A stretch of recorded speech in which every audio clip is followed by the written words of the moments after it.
Bonsoir et bienvenue à tous. Dans l'actualité ce soir, le premier conseil des ministres du 5e gouvernement de François Fillon avec les 8 nouveaux ministres nommés en bonne place sur la photo de famille.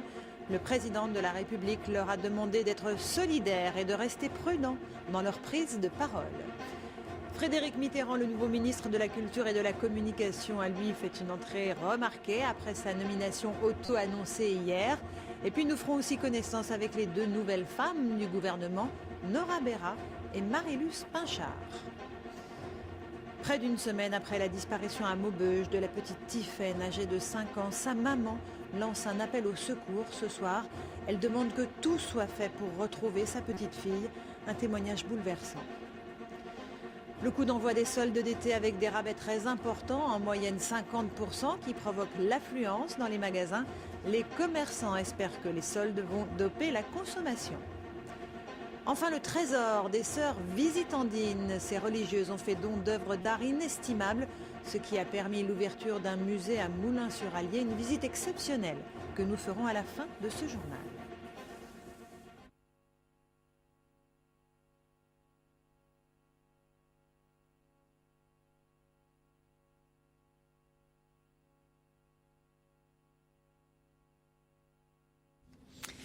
Et puis une histoire extraordinaire maintenant qui se passe à Moulins-sur-Allier. Un musée a vu le jour grâce au trésor caché des visitandines. Alors qu'est-ce que sont les visitandines? Eh bien, ce sont des religieuses qui depuis 1610, la date de la création de leur ordre, ont fait vœu de pauvreté. Jean Chubillot et Isabelle Griffon nous racontent l'aventure de ce musée magnifique. Quand on leur annonce la fermeture de leur couvent, ces religieuses n'ont qu'un réflexe: sauver leur mémoire. Elles adressent alors des dizaines de cartons remplis d'objets divers à une association de la ville. Gérard Picot découvre des merveilles et décide d'ouvrir un musée. Et c'est là que le miracle s'opère. D'autres visitandines vont lui adresser des trésors venus du monde entier. C'est cette robe, revêtue par Marie-Antoinette lorsqu'elle était dauphine.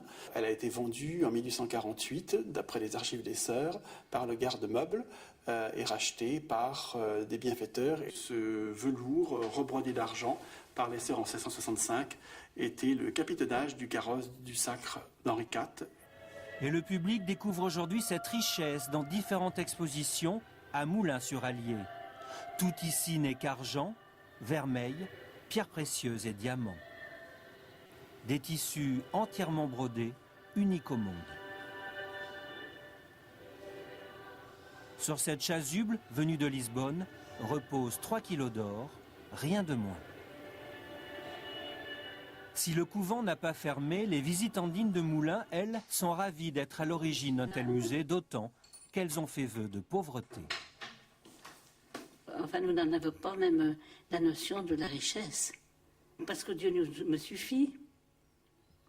Je pense que c'est tellement une grande grâce d'être appelé par le Seigneur. Grands couturiers, historiens, chercheurs, ministres, tous se succèdent ici pour admirer toutes ces beautés.